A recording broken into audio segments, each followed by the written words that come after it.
For all you elk hunters out there, chasing turkeys is basically the same thing. I know the reaction you just gave me, but don't knock it till you try it, and don't try it without OnX.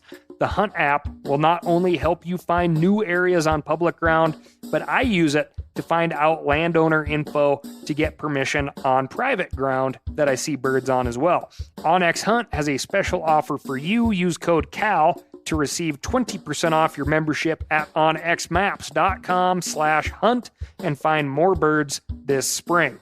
There's nothing like snook hook sets at dawn or catching a tarpon in the moonlight. Find your next fishing trip made easy on fishingbooker.com and experience the magic of the Sunshine State or any other destination on your fishing bucket list. Book a blue water adventure in search of sailfish or go snapper fishing with the kids. With over 6,000 captains and trips to choose from, planning your next one just got a whole lot easier. Download the Fishing Booker app on the Google Play or App Store, or visit them online at fishingbooker.com to book your trip today. I'm sure a lot of you guys remember the old ceremonial hunting tradition of eating the heart out of the first animal you kill. Meat from those organs are among the most nutrient-rich foods on the planet. You can get those same benefits your ancestors craved via convenient daily capsules from Heart and Soil. Find out more at heartandsoil.co. And remember, use code MeatEater for 10% off your purchase.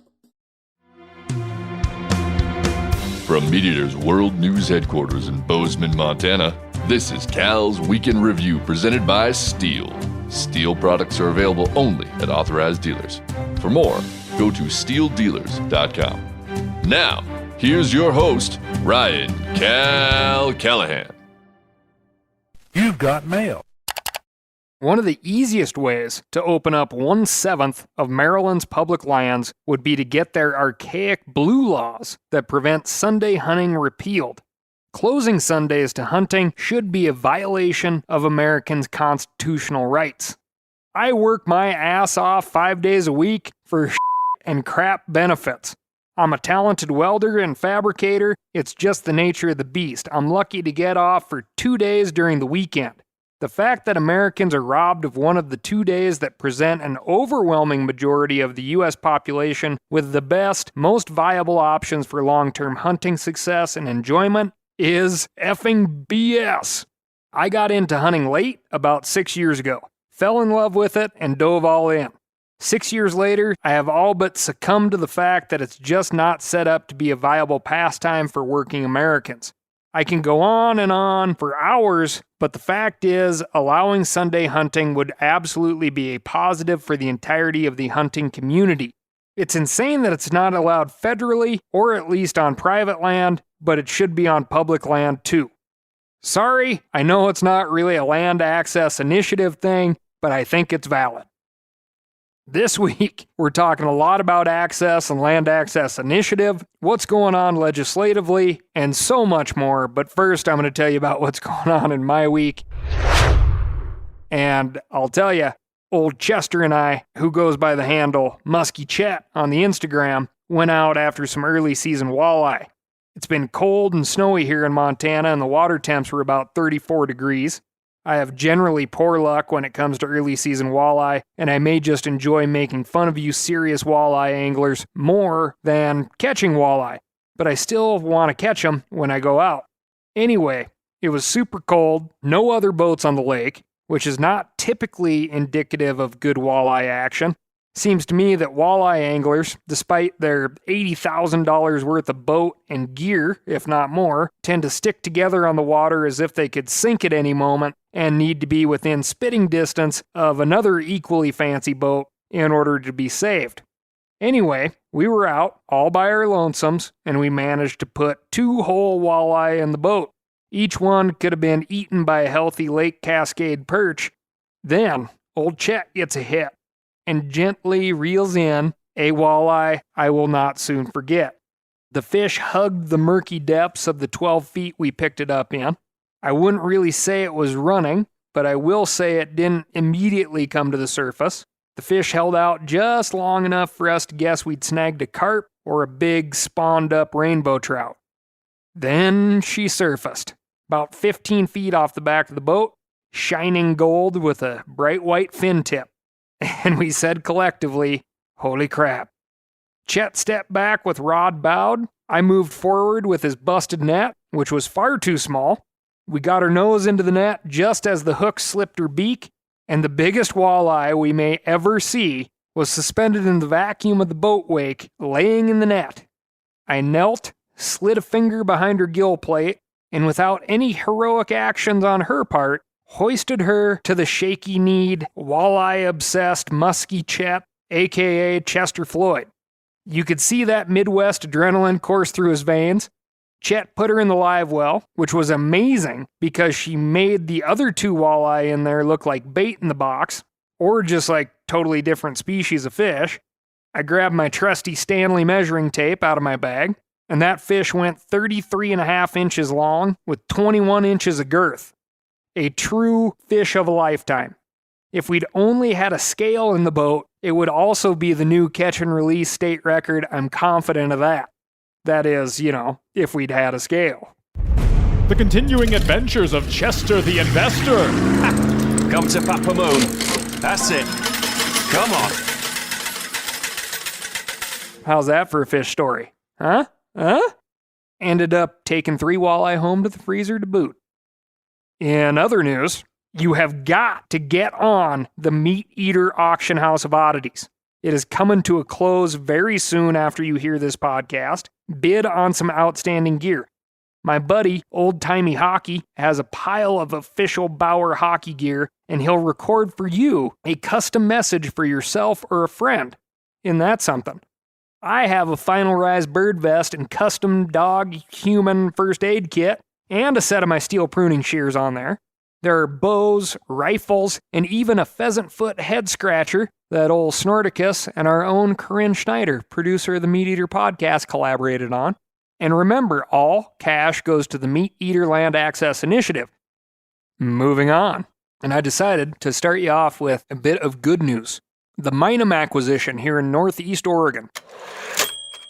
Phase 1 was completed in 2021 and added 4,600 acres of public lands to the already existing and beautiful Minum River Wildlife Area. Phase 2 is the acquisition of another 11,000 acres, slated to be deeded to the public sometime in 2023. The reason this is so significant for public land users in Oregon is that it will bridge a current gap from the Eagle Cap Wilderness south to the confluence of the Minum and Wallowa Rivers north. This area is home to Rocky Mountain elk, black bear, mule deer, white-tailed deer, Rocky Mountain sheep, turkey, and grouse. It's an amazing thing that the Oregon Department of Fish and Wildlife is working on in conjunction with Rocky Mountain Elk Foundation, and I think it deserves a light to be shed on it, which is a great example of what we're trying to do with Land Access Initiative cash. It could go into a collaborative effort with folks like RMEF, ODFW, pick an acronym really, as long as it provides more hunting and fishing access. Now, I'm going to give you some examples of what folks are writing in with, which are good examples of necessary access projects in their areas. Listen up. This is the first Atlanta city park that plans to provide access to the Chattahoochee River. Downstream of the Paces Mill National Park is inaccessible to anyone without a jet boat due to impassable water at the water treatment plant about 2 miles below the ramp. Below the water treatment plant are miles and miles of beautiful river that passes some of Atlanta's growing west side neighborhoods, Six Flags, and areas that were heavily populated with Native Americans. Currently, that's a good pun for you. The only way to access this section of river is with a boat via the downstream ramp in Fairburn, about a 45-minute boat ride for an average boat. And unless the river is running high, the boat needs to have a jet motor. This would access some stretches to non-jet boats and also would open up easy access to the stretch of river for kayakers. The location was recently announced to have been purchased by the city of Atlanta and will be made into a public park. Long-term, the plan is for it to have river access, but there is currently no mention of a boat ramp. There you have it. If you're in the Atlanta area, Write to your city officials and tell them about this need and why it's important to you. Next up, the Des Plaines River is one of the best fisheries in Illinois, as well as duck hunting opportunities. I have gone to the DNR to put a boat launch in Romeoville, but no progress made. There is only one boat launch in Burr Ridge that is privately owned and can be shut down at any time. This river is long and needs more access. The Romeoville spot is a perfect halfway point from Burr Ridge to Joliet and would open a lot of opportunities for all walks of life. If you're in Illinois, write your DNR, write your local elected officials, get yourself a boat launch. Next up, because it is right in my backyard, so to speak, it would be awesome to have a spot close to the house to get the kids out in nature. This is a state natural preserve that has been closed down ever since I moved to Virginia Beach back in 2018. All the website says is closed due to lack of funding and closed due to criminal acts or something or another on another page. This is about 3,000 acres. Something smells fishy about it. I'm going to call the number on the website and get some more info. If you're in Virginia Beach and know of this nature preserve, about 3,000 acres that's been closed since 2018, get on the horn and do something about it. Unit 10 in Arizona is about 1.4 million acres and has been home to at least elk and antelope that have made the Boone and Crockett record books. Since some fairly recent private land ownership changes, the public squares of the checkerboard land have become landlocked, as well as huge portions past these checkerboard lands. It is a great unit with lots of tags that ends up being cut into at least a tenth of its size. Pressure in the accessible regions is immense, and these same regions are not the finer portions of the unit. So if you're in Arizona, start writing letters, making phone calls, and seeing what you can do to get some easements through the checkerboard into that big, beautiful public land. Moving on. Higbee Beach Wildlife Management Area is one of the last public marsh and upland woods areas left in Cape May County. Hunting is already restricted to just about 1 month per year, and now there is a proposed project that will completely destroy the existing natural habitat and create paths for birders exclusively. Being surrounded by salt marsh on 3 sides, having a freshwater marsh to waterfowl hunt without a boat is extremely valuable. Losing this space for outdoorsmen would only further hamper the growth of hunting and harm future preservation efforts elsewhere in the state. If you know of Higbee Beach Wildlife Management Area in Cape May County, get on the horn and see what you can do to save your hunting. Hamlin Lake is right up the road from where my husband and I live. Our family still is close by. My husband grew up in the area being able to access this lake and property as a kid, and we would love to bring the grandkids there. There is a waterfall that Kootenai County owns coming out of the lake that people ice climb but legally don't have access. With the growing population in the area, another close-to-town public access would be very valuable. It's an absolute shame to the community that this lake is all locked up. Manhattan is surrounded by water, and there's not a single place to put in even a kayak. A new boat launch would positively benefit an enormous amount of people with access to recreation and nature. Recently, a bridge was closed. If you were to cross that bridge, you can access trails and thousands of acres of public land. It used to belong to the federal government. The bridge is owned by private owners now. They don't allow people to access it. The bridge is only 50 feet long. That 50-foot bridge prevents access from a public road to public trails on the other side. A large cattle ranch has landlocked much of the public land here. Access to the public land they cut off is in my backyard, but I simply cannot reach it. This access site matters to me because it would allow more members of my community to access the Columbia River and nearby sloughs. My idea is a public kayak launch that is a safe and easy access point away from motorboat access. There is plenty of public and city-owned land in the area where this could go in. We only have one public boat launch that is overcrowded with people and traffic, especially when springers are running. I have fished and swam in this water for 30 years, with my family fishing there for decades before that. Only within the past couple of years has access been completely removed. 20 years ago, there was a county road that led to a small bridge crossing the waterway, which had space to launch a small boat by hand. This road has long since been sold to property owners. The opposite end of the waterway had a public boat ramp, but the property was sold and closed. A public right-of-way at the very end of the waterway allowed for enough space to launch smaller boats, but has now been fenced off. As a prior portion of the Trinity River that was dammed to prevent flooding, this area technically meets the criteria for navigable water in Texas. 2 or 3 landowners shouldn't have the power to deny access to generations of outdoor enthusiasts. The DuPage River is one of the best smallmouth fisheries in the Midwest. The problem is there are a lot of homes that border it. They own the river bed but are fighting so fishermen cannot float over it. They say it is still private property, even though it's just the riverbed they own. They are trying to get the Department of Natural Resources to close the river permanently to public use. The Maison River is, in my opinion, the most scenic river in Illinois. It is known for its rich fossil mines that contribute to museums all over the world. Though it is marked as non-navigable, I beg to differ. I have traversed it by kayak, as have many people. Of these common people, many have been harassed and even arrested. This water is considered private ground, not just the shoreline. The smallmouth fishing is legendary. Since COVID, people have been in an uproar over the plethora of unnavigable rivers in Illinois, which restrict water access to common people. I think the Maison is the biggest tragedy within that issue. This specifically pertains to kayak access, as the Maison only allows non-motorized craft for anyone with ownership as it is. I am speaking to the state at a hearing on the 31st of March. Your help would mean the world to many outdoorsmen around Chicago. That's just a taste of the over 300 submissions that we've gotten so far. I'm going through them as best as I can. What you need to take away right now is these submissions are coming in from all across the United States. They do affect you. They affect your kids, your ability to roam and just breathe free air in America. Okay?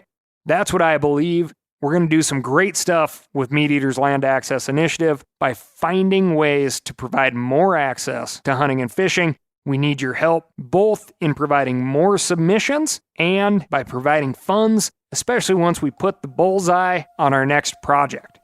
For Frodo.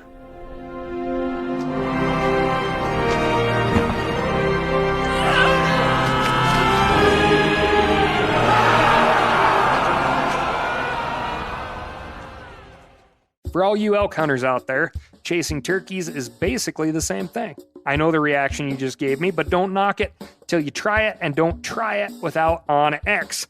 The Hunt app will not only help you find new areas on public ground, but I use it to find out landowner info to get permission on private ground that I see birds on as well. OnX Hunt has a special offer for you. Use code CAL to receive 20% off your membership at onxmaps.com/hunt and find more birds this spring. Now, a lot of you guys are familiar with the old hunting tradition of eating, some organ, the heart or a chunk of liver off the first animal you kill. I had that when I was a little kid, and it was a big deal. Organ meats were always prized by frontier people who knew the importance of getting a lot of different minerals and nutrients. And as often is the case, those guys were onto something, because organs are among the most nutrient-rich foods on the planet. And you can get the same benefits your ancestors craved via convenient daily capsules from Heart and Soil, made exclusively from regeneratively raised, grass-fed, and finished cattle. Heart and Soil's unique freeze-drying process means all those important nutrients are trapped in, ensuring you experience every one of the benefits of nature's superfood in a clean, convenient, taste-free capsule. Find out more at heartandsoil.co. And make sure to use code MeatEater for 10% off your purchase. That's heartandsoil.co. Use the code MeatEater. We've all seen plenty of gadgets and fads come and go, but here's one product that stood the test of time. Seafoam Motor Treatment. Lots of hunters and anglers know that Seafoam helps engines run better and last longer. It's really simple. When you pour it in your gas tank, Seafoam cleans harmful fuel deposits that cause engine problems. I'm talking common stuff like hard starts, rough engine performance, or lost fuel economy. Seafoam is an easy way to prevent or overcome these problems. Just pour a can in your gas tank and let it clean your fuel system. You probably know someone who has used a can of Seafoam to get their truck or boat going again. I guarantee you've listened to them because I use it, regularly. People everywhere rely on Seafoam to keep their trucks, boats, and small engines running the way they should the entire season. Help your engine run better and last longer. Pick up a can of Seafoam today at your local auto parts store or visit seafoamworks.com to learn more. Moving on to the legislative updates. Legislative sessions are wrapping up in most states, and I wanted to circle back on 3 bills we've mentioned earlier this year. In Kansas, Governor Laura Kelly just signed a bill that would create a lifetime hunting and fishing license for kids. Parents, guardians, or other adults will be able to purchase a $300 lifetime combo license for kids 5 and under, or a $500 lifetime license for 6 and 7-year-olds. The policy will sunset in 2032.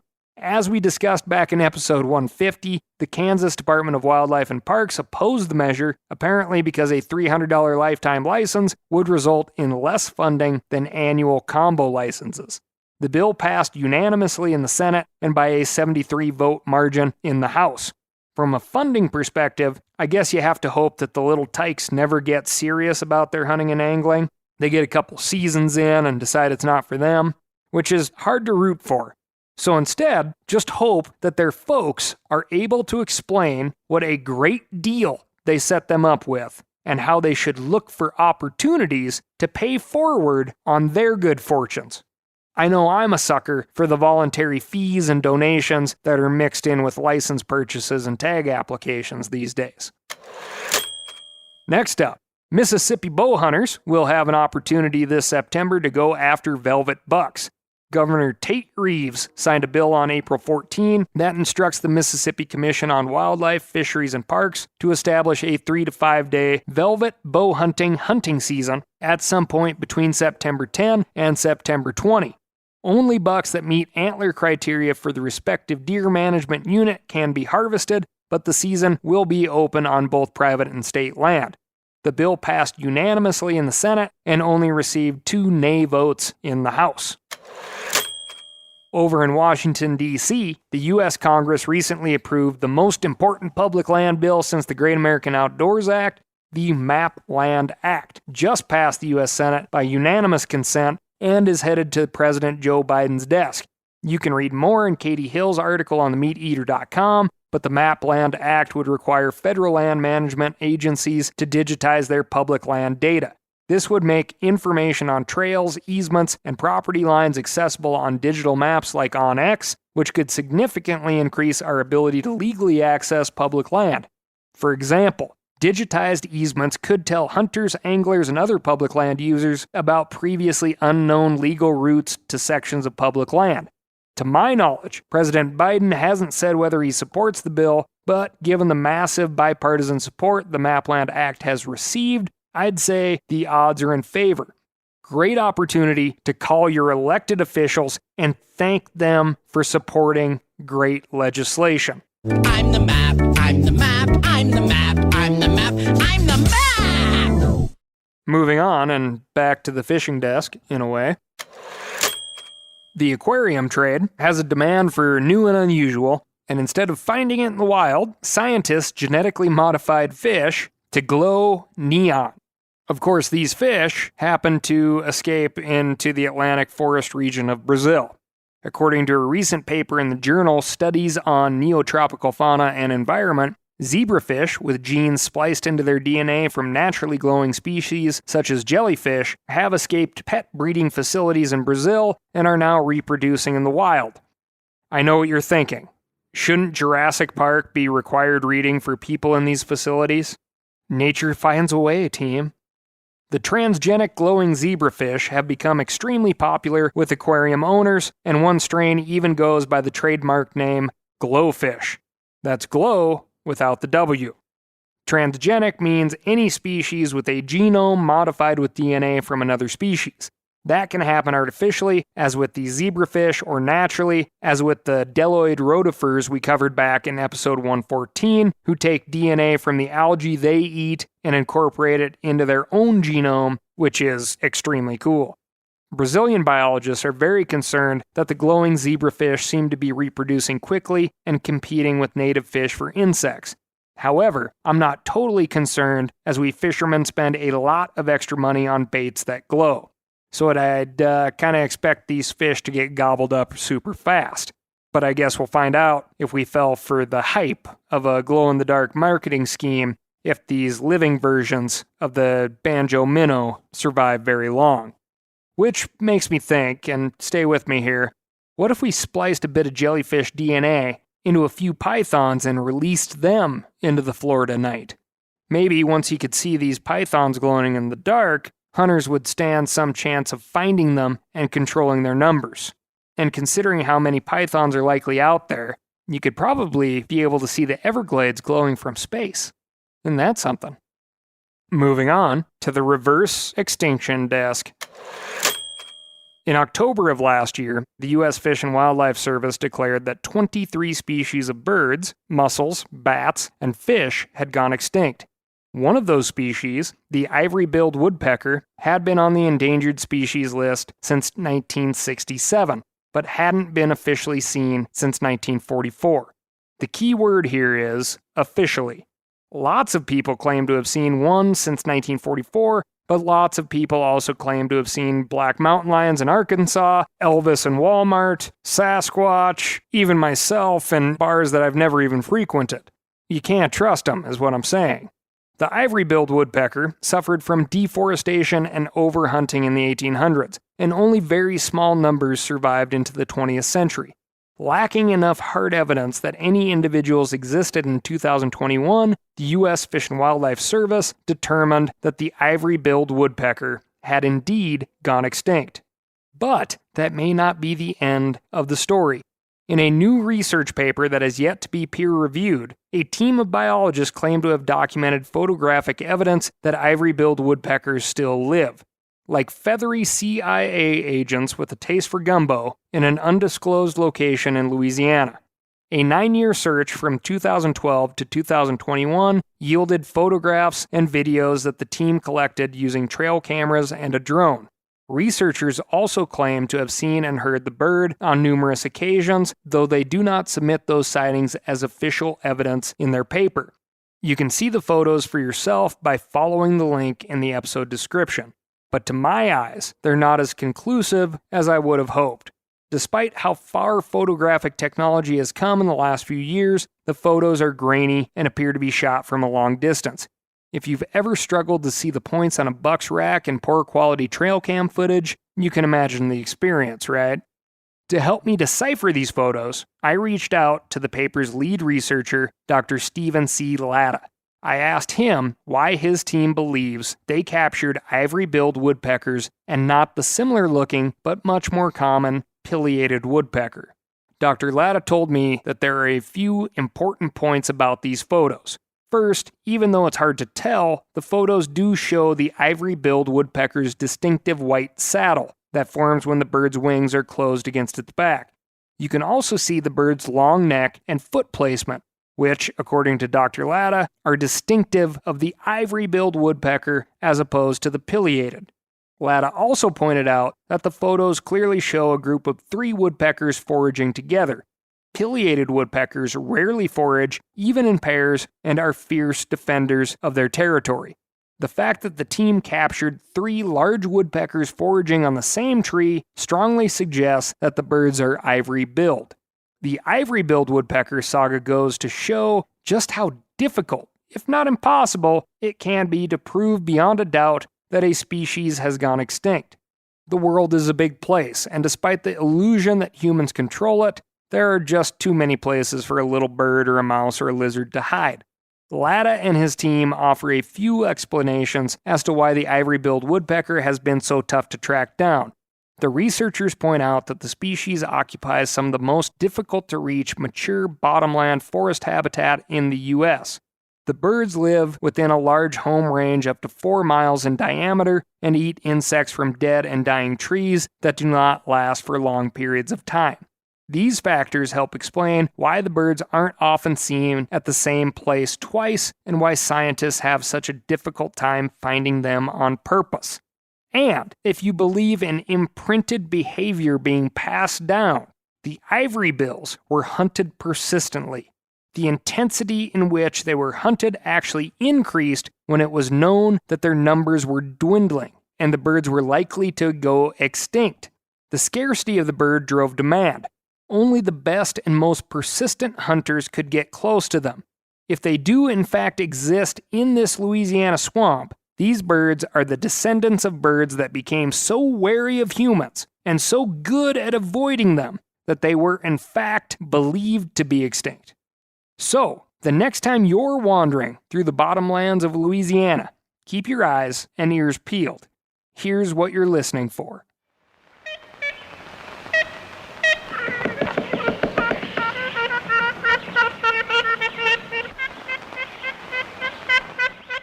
That's all I've got for you this week. Thank you so much for listening. Remember, if you're sick and tired of staring at those broken limbs and tangled branches out your back door, go to www.steeldealers.com and find a local knowledgeable steel dealer near you. They're going to get you set up with what you need, not send you home with what you don't. As per usual, tell me what I'm doing right, what I'm getting wrong, and most importantly, what's going on in your neck of the woods by writing in to ASKCAL, that's Ask Cal, at themeateater.com. Thanks again, and I'll talk to you next week.